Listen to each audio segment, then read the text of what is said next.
Bismillahirrahmanirrahim. Assalamualaikum warahmatullahi wabarakatuh. Perkenalkan di sini kami selaku kelompok 20 ingin mempresentasikan program yang telah kami buat selama 2 pekan kemarin yang berjudul Mathcraft. Bersama saya di sini Kisha Aulia dengan NIM 2400445 dan dua rekan saya. Saya Dinda Aulia Rianti dengan NIM 2410827. Saya Macalinda Intrivani dengan NIM 2404897. Baik, pertama-tama akan kita mulai terlebih dahulu dengan presentasi oleh Dinda. Silakan. Oke, jadi untuk memulai programnya gitu ya, diharapkan user itu sign up terlebih dahulu. Nah, yang pertama kita disuruh membuat username-nya dulu. Misalnya kita masukin Dinda24 dan passwordnya Dinda2410. Ketika kita klik sign up, ternyata this username is already taken. Berarti username-nya udah terpakai gitu ya sama orang lain. Kemudian kita tambahin Dinda 2410 untuk pemilihnya Dinda. Ya. Ketika kita klik sign up, ternyata passwordnya harus ada including both letters and numbers. Jadinya harus ada angkanya gitu ya. Misalnya Dinda 2410 juga. Ketika kita klik sync up, maka akunnya kebuat gitu. Nah, kita klik back ya. Nah, lalu kita klik login untuk login ke aplikasinya. Pakai username yang tadi udah kita buat. Misalnya tadi Dinda 2410, passwordnya Dinda 2410. Terus ketika kita klik login, langsung masuk ke form utamanya gitu ya dari aplikasi ini. Terus, di sini aku mau jelasin tentang browse konten terlebih dahulu. Nah, ketika kita klik browse konten, sini ada form lagi tentang mini library atau word. Aduh, maaf. Nah, ketika kita klik mini library, di sini tuh ada katanya seputar mata kuliah di Prodi Matematika dan Pendidikan Matematika. Nah, ini tuh cara susunnya gimana sih? Kayak semester 4 di Prodi Matematika ada apa aja sih? Nah, kayak gitu. Misalnya, semester kita cari ada mata kuliah apa saja di semester 1 di matematika, di Prodi Matematika UPI. Ketika kita klik searching, nah nanti keluarlah mata kuliahnya. Misalnya kita klik himpunan dan teori bilangan. Nah, maka akan ada materi dari himpunan teori bilangan tersebut nih. Lalu ketika kita klik kembali dan mencari semester 5 atau tentang di prodi pendidikan matematika, matematika gitu ya. Ketika kita klik searching, nah keluar lagi mata kuliahnya. Jadi seputar seputar mata kuliah yang di prodi matematika dan pendidikan matematika begitu. Mungkin cukup segitu tentang mini library gitu ya. Selanjutnya dijelaskan tentang method oleh rekan saya. Oke, jadi untuk motor sendiri di sini ada bagiannya. Di sini ada Math Pioneers sama Let's Get to Know Math. Nah, di sini kalau di Math Pioneers ini ada beberapa bagian. Coba kita pencet Al-Khwarizmi, nanti di sini muncul profil Al-Khwarizmi. Begitu juga selanjutnya ketika kita mengklik Jawab Enter, Fibonacci dan sebagainya. Nah, kemudian kita klik back langsung ke Let's Get to Know Math. Nanti di sini ada beberapa materi tentang subbidang di matematika.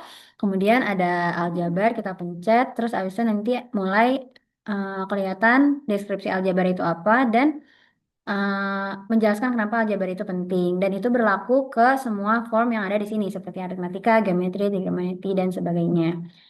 Kemudian from Edward sudah selesai, langsung ke bagian teman saya. Oke, selanjutnya kita back dulu.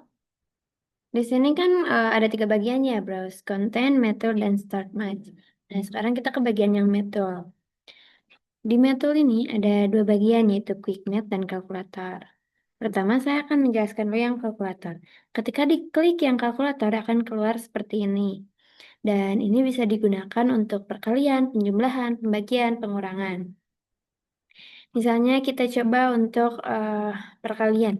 36 dikali 4. Nah, tertera hasilnya di sini. Ini untuk penghapus dan kita coba lagi untuk pengurangan. 84 dikurangi 90. Nah, di sini keluar hasilnya min 6. Oke, untuk kalkulator sekian. Lanjut ke quick math. Di quick math ini terdapat 8 bagian. Ada grafik, faktorial kelipatan, aritmetika dan fungsi, bidang ruang, prima, statistika, aljabar linear, dan konversi.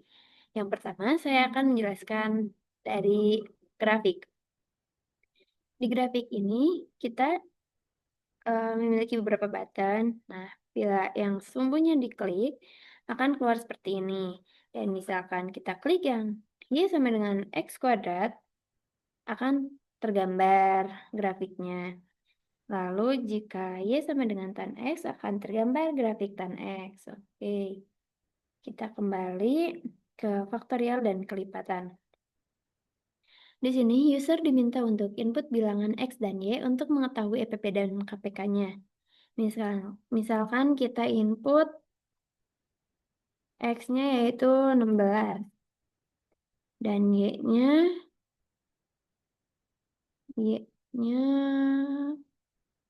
8, enggak 8, 9. Nah, bila kita mau mencari FPB di sini, kita klik proses yang FPB. Nah, keluar di sini bahwa FPB dari X dan FPB dari 16 dan 9-nya itu 1. Kalau kita mau mencari KPK-nya, tinggal klik yang ini dan akan keluar di sini, yaitu KPK dari 16 dan 9-nya itu 144. Kembali ke aritmetika dan fungsi. Ketika diklik, terdapat 3 bagian, yaitu ada SPLDV, akar persamaan kuadrat, bilangan berpangkat. Nah, yang pertama kita akan melihat di SPLDV. Di sini kita diminta untuk input persamaan 1 dan persamaan 2. Misalkan kita coba input 9. Nya 2. Y-nya, C-nya 4. 4. X-nya 7. 3. 8. Nah, bila kita mau mencari tahu, kita bisa lihat di sini. Nah, keluarlah hasil X dan Y-nya yaitu segini. Kembali, lalu ada akar persamaan kuadrat. Nah, misalkan di sini kita input 9, 4, dan 2. Kita proses untuk mencari akar persamaan kuadrat, yaitu, nah, di sini kan akar-akar imajinernya D kurang dari 0, jadi tidak dapat ditampilkan sebagai bilangan real. Coba kita ganti 9-nya dengan 2. Nah, di sini ada hasilnya, yaitu akar X1-nya min 1 dan akar X2-nya min 1. Selanjutnya ada bilangan berpangkat. Di sini kita diminta untuk input A dan B, di mana B-nya untuk ada berapa? Ada B-nya untuk bilangan pangkatnya dan A-nya untuk bilangan yang dipangkatkan. Misalkan kita input A-nya itu 5 dan B-nya 4. Berarti itu kan 5 pangkat 4 ya. Kita proses dan keluar hasilnya 625 di sini. Oke, sekian dari saya. Dilanjutkan lagi oleh teman saya. Silakan. Oke, jadi sekarang saya akan menjelaskan tentang bilangan prima terlebih dahulu. Di sini muncul ada daftar prima dan cek prima, dan saya akan pertama mengklik daftar prima terlebih dahulu. Di sini langsung user dimasukkan batasnya, masukkan batas angkanya. Saya akan memasukkan angka 10 terlebih dahulu. Lalu nanti user diharapkan untuk mengklik tulis. Nanti muncul di sini angka-angka yang angka-angka prima yang sebelum angka 10 seperti itu. Selanjutnya nanti di sini ada cek prima. Di cek prima ini nanti ada masukan bilangan untuk mengetahui apakah bilangan tersebut bilangan prima atau bukan. Di sini kita masukkan angka 3 dan di sini bilangan prima. Ketika kita masukkan angka 2, bilangan prima, tapi ketika kita masukkan angka 6 bukan bilangan prima. Selanjutnya di sini ada cek prima, suku awalnya saya ingin mencoba angka 3 dan suku akhirnya angka 9. 3, 5, 7. Dan ini hasil bilangan prima di antara angka 3 dan 9. Seperti itu. Selanjutnya ada form bidang ruang. Di sini saya akan menjelaskan tentang bidang ruang. Di sini ada luas dan volume. Pertama saya akan mencoba menjelaskan tentang luas terlebih dahulu. Di sini ada beberapa bidang ruang. Saya akan mencoba di bidang segitiga terlebih dahulu. Di sini dimasukkan alasnya 3, tingginya 4, dan ketika dihitung luasnya 6. Dan itu berlaku di semua form bidang ruang yang berada di sini. Kemudian kita mencoba di volume. Volume ini kita akan coba ditabung. Jadi jadinya kita masukkan 5 dan tingginya saya akan masukkan 8. Jadi dihitung volumenya 628. Dan itu juga sama berlaku untuk bidang ruang yang lainnya. Seperti itu. Selanjutnya materi akan dijelaskan oleh teman saya.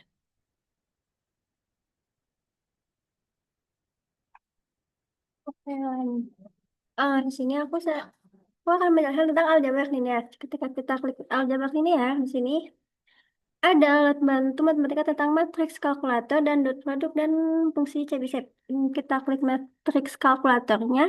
Di sini bisa dari 1 sampai 6. Maksudnya teh 1 kali 1, 2 kali 2, 3 kali 3 sampai 6 kali 6 gitu.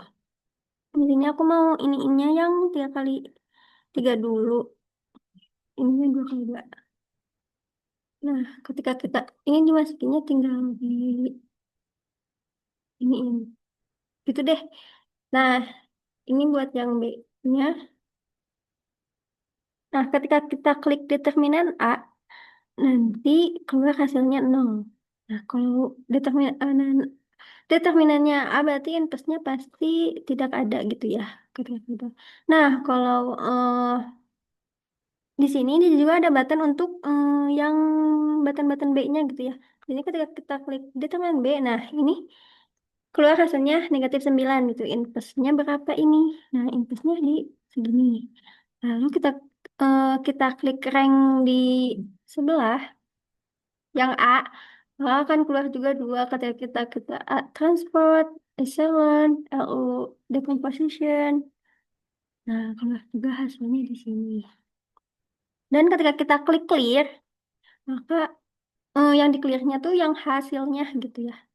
Nah, untuk ini multiply by. Ini jadi button ini sama ini tuh sama, cuman bedanya ini buat yang A, ini buat yang matrix B gitu. Ini kalau multiply by 2. Nah, kita isi 2 lalu kita klik multiply by-nya. Jadi ini semuanya ke kali 2 2 2 2 semuanya. Nah, kalau the power of 2 ini tuh sama aja kayak matrix A dikali matrix A lagi kayak gitu. Nah, ini juga sama kan? Ini untuk yang B-nya gitu. Kan untuk diagonal. Nah, ketika kita klik A tambah B, misalnya kita clearing dulu. Berarti matriks ini ditambah matriks B ini kan.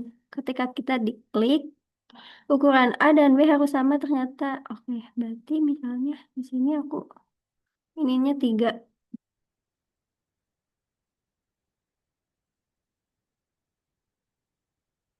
Nah, ketika kita klik A plus B, maka keluarlah hasilnya segini untuk A min B juga dan A kali B juga. Oke, cukup segitu. Lanjut ke dot produk. Ketika kita klik dot produk, nah jumlah elemen vektor. Kita mau masukin 3 misalnya. Untuk isi di dalam vektornya ada 3. Kayak gitu. Nah, kita klik masukin dalam vektor A-nya tuh ada 1, 2, 3. Kalau vektor B-nya misalnya 6, 3, 1. Maka dot produk dari vektor A dan B akan membuahkan bilangan, suatu bilangan gitu ya. Misalnya 18. Begitu. Oke, kita back. Lalu sini saya akan menjelaskan tentang fungsi Chebyshev. Ketika kita klik fungsi Chebyshev, maka akan keluar form tersebut. Dan kita masukin untuk N-nya. Misalnya N-nya 3 dan X-nya tuh 2. Maka fungsi CBZ-nya ketika kita klik hasil yaitu 26 gitu. Lalu kita klik B karena sudah tentang aljabar linear, kita lanjut tentang statistika. Di sini ada statistika kalkulator juga. Dan ANOVA One-Way dan Rank Spearman. Untuk statistika kalkulator, ketika diklik di sini ada beberapa button gitu ya tentang statistika. Misalnya kita masukin data-datanya terlebih dahulu.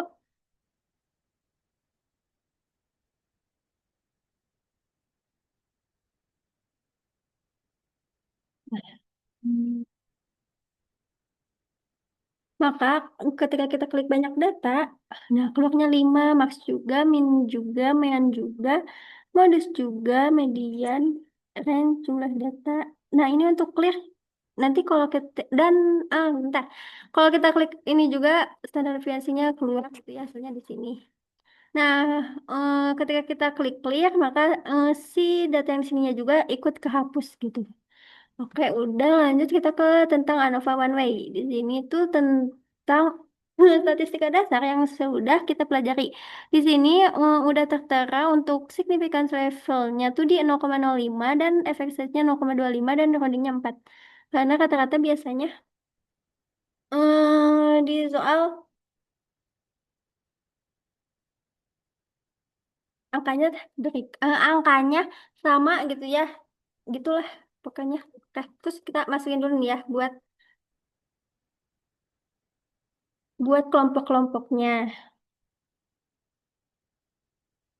Nah, ketika kita sudah mengisi semuanya, ketika kita klik hasil, nah inilah keluar statistikanya di 0,4265 dan kesimpulan uji hipotesisnya di signifikan F lebih dari F tabel yang artinya kesimpulannya tuh H0-nya ditolak gitu.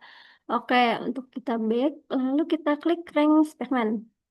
Nah, di sini kita masukin kelompoknya gitu ya, data-data di kelompoknya. Misalnya 12, 10, 22, 10. Untuk Y-nya juga sama 10, 20, 30, 40.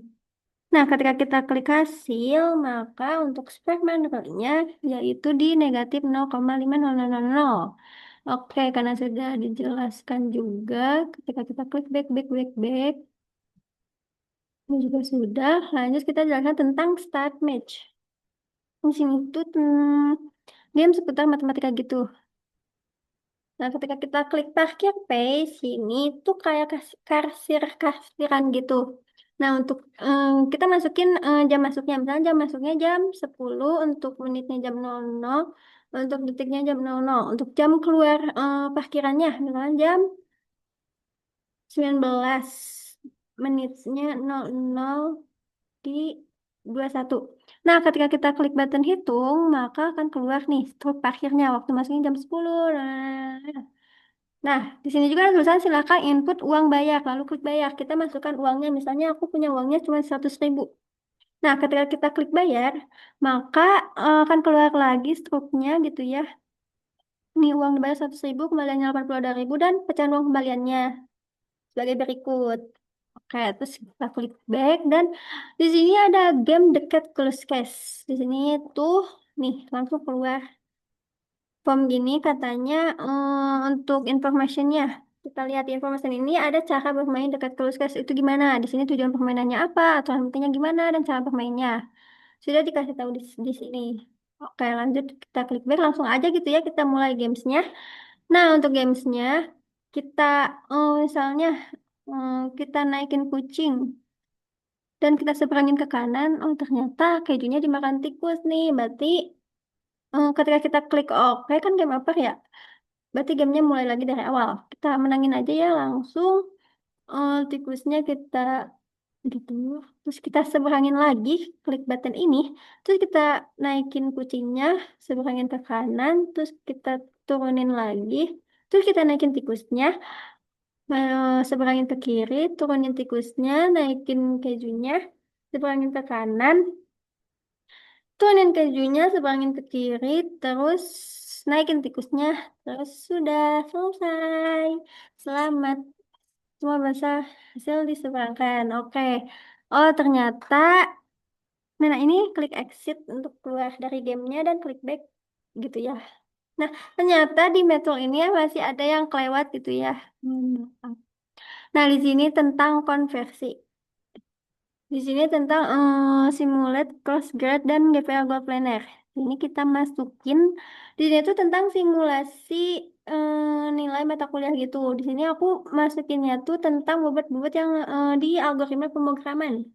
Nah, misalnya aku masukin pindah kayak hanya 100 yang 50 sininya 89 biar ada ini yang ada. Terus kuisnya misalnya 90 di sini 30 untuk tugasnya dan 90 di sini 77 dan proyeknya misalnya 98 dan 90 gitu ya. Ketika kita klik hasil, nah, maka akan keluar nilai akhirnya dan grade-nya berapa begitu. Oke, sudah. Lanjut kita jelaskan tentang GPA Goal Planner. Sini tentang simulasi IPK. Soalnya kita masukin kalkulus satu, himbil, PAI, Inggris, angka gitu ya. Untuk SKS-nya di kalkulus ada di 4, himbil ada di 4, PAI ada di 2, Inggris ada di 3, alfa ada di 4. Misalnya untuk nilai hurufnya kita masukin. Kalkulus misalnya dapat B, untuk Himmel dapat C, untuk PAI dapat A, untuk Inggris dapat A, untuk alfa dapat A misalnya. Ketika kita klik button hasil, maka akan keluar AM-nya berapa. Untuk kayak misalnya di 4 SKS, terus dapat nilai hurufnya, maka AM-nya bakal hasilnya 3 gitu. Terus ini SK kali AM dan ini tuh SKS dikali AM. Nah ini tuh total semuanya ini tuh ada di sini dan total ini total AM tuh ada di sini kalau nggak salah. Nah kita juga dapat IPK kita gitu ya, IPK akhir kuliah kita misalnya di 3,29 gitu. Dan di sini juga ada cek Kamlot status. Ternyata noted eligible for Kamlot, ternyata belum nyampain ke Kamlot gitu. Mungkin cukup segitu tentang IPK dan semuanya juga sudah dijelaskan gitu ya. Sekian dari aku. Alhamdulillah, presentasi tentang program kami telah selesai. Kami berharap semoga program ini bisa membantu adik-adik maupun teman-teman semuanya untuk lebih mengenal matematika dan lebih memudahkan untuk mengenal matematika. Boleh di klik ya, klik exit-nya dan terima kasih telah menonton video ini. Kurang lebihnya mohon maaf. Saya Keisha, Saya Dinda, saya Macel. kami bertiga pamit undur diri. Wassalamualaikum warahmatullahi wabarakatuh. Tuh, yang dulu semua.